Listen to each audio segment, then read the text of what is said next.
I'm Nicci. I've been with Archival Methods for 7 years now, and I'm the operations manager. So what that means is I'm responsible for making sure manufacturing, our mat cutting department, and our warehouse all have the materials and tools that they need to complete their job on a daily basis. I also fill in where needed, like everyone else here does.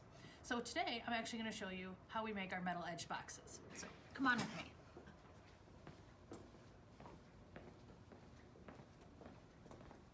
So back here, we have all of our raw materials. So this is the box board that we're going to use to make our metal edge boxes. We try and do what we can to use as much of the material as we can.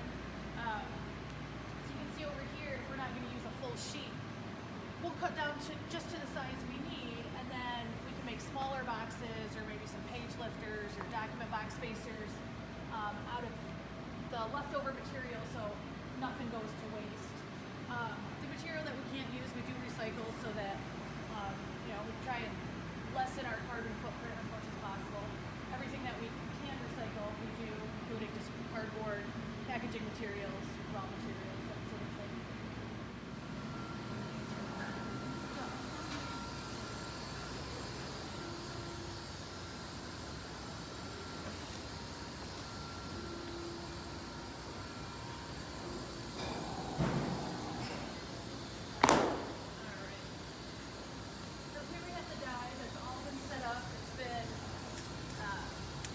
Sanded down. It's had our logo put on there. Put some tape in some spots if it needs a little extra force in order to stamp out the box. You can see that that's been done. We've already run the black ones, and now we're going to run some gray. We will turn everything on. And we just got to wait for that die cutter to get up to speed. Once we're to this step, it goes pretty fast. The setup of the machine is really what takes the most time. In there. We're just going to go ahead and stamp one. And then as you can see, this is going to be the lid. And then this is going to be our base.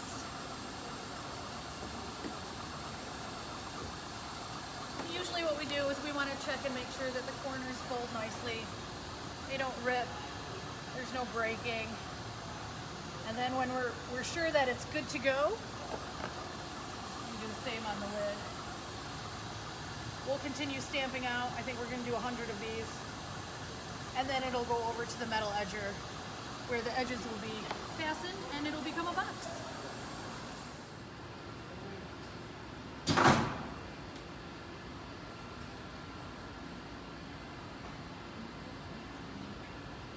So here we have metal edger. This is going to fasten those corners together.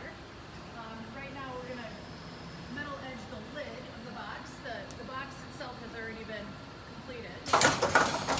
Here you can see it just stamps those metal edges right on there.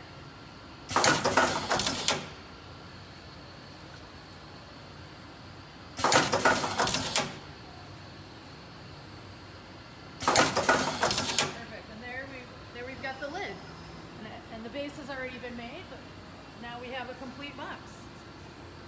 And this is one of our most popular boxes. This is our 04201 box. It comes with several of our kits, and then it's a great just regular box for storage.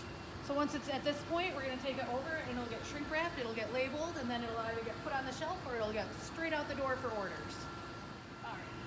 So now that we have our box, it's going to go over here and get shrink wrapped. And as you can see, it's got to wait in line because we've got a couple boxes ahead of it. So I'm going to take this time and talk to you about why these are a good choice for storage. So not only are they all archival, of course, with archival material made right here in the United States. The way that they're designed with the metal edges, it really does provide some strength and durability so that you can stack them. Now, I wouldn't stack them this high if they're full, but you can certainly stack them maybe 3 or 4 high depending on what's in them. They also, to me, look really sharp with the metal edge. The tan and the gray, that edge really pops. The raw material that we get is manufactured in New Jersey, so right here in the United States, made local, and as you can can see, everything is handmade here in our facility. Very versatile. Can put a wide variety of things in here. These boxes are available individually or as part of a kit. You can store anything from childhood memorabilia to old correspondences. We get lots of inquiries about like World War II letters. You can put textiles in here. You can put pictures. You can put documents. You can put ornaments. You can put practically anything that you want in these boxes. So very versatile and very durable. So once the box has been metal edged, it's going to come over here to our shrink wrapper, and it's going to get plastic put around it and labeled. Now we try and not use plastic when we don't have to, but we are in a warehouse and it is dirty and it is dusty. So this is just for added protection for the box when it's sitting in our warehouse waiting to fulfill orders.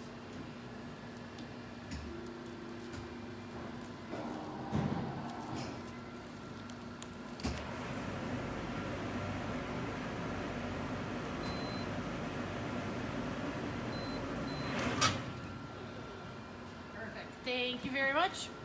All right, so now once it's completed, it'll get a label, and then it'll go over here to either go straight into a box to fulfill some orders, or it'll go on our shelf. And I'll take you and I'll show you what our shelves look like.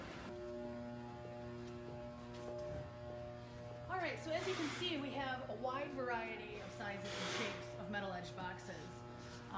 These are our drop front boxes, our 1.5 inch drop front boxes. We've got our 3-inch. We've got hinge lid, we've got short top, we've got full top, we've got document boxes, all kinds of metal edge boxes, and that's just one of our product lines that we have here. The box comes off the shelf, it goes onto a cart to fulfill orders, and then it gets packed and shipped out. So for example, this one here is gonna go to Nebraska. So first thing we gotta do is we gotta pick the right size box for it, and you just kind of get a feel of which box you need after you've been doing it for a few years. So we're gonna tape up the box.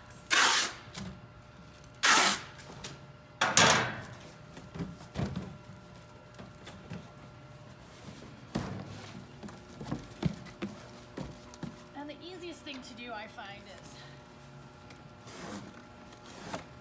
take off the flap. You can use them later for more packaging. Make sure the box fits in there nicely. And we do try and recycle as much as we can.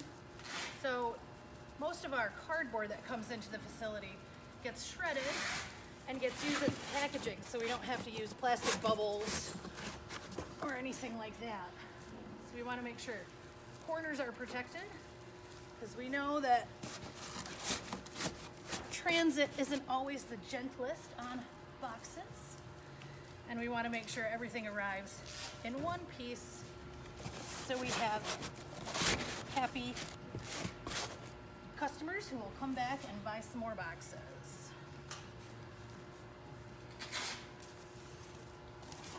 All right, so we got all 4 corners nice and protected, and then I'm going to take those flaps that I just cut off. I'm going to add some more protection into the box.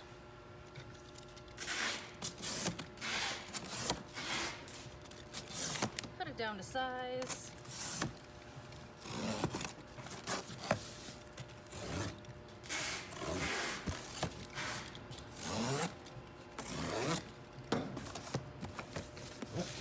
Tape it up.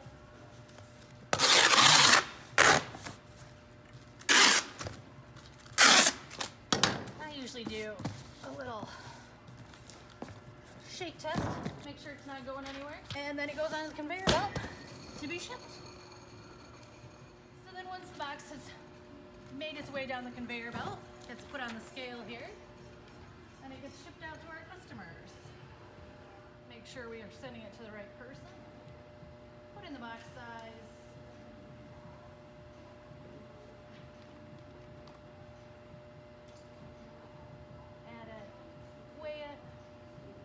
ship it. Then I'll get the shipping label, and it'll get put on the right skid to be picked up this afternoon to be delivered to our customers.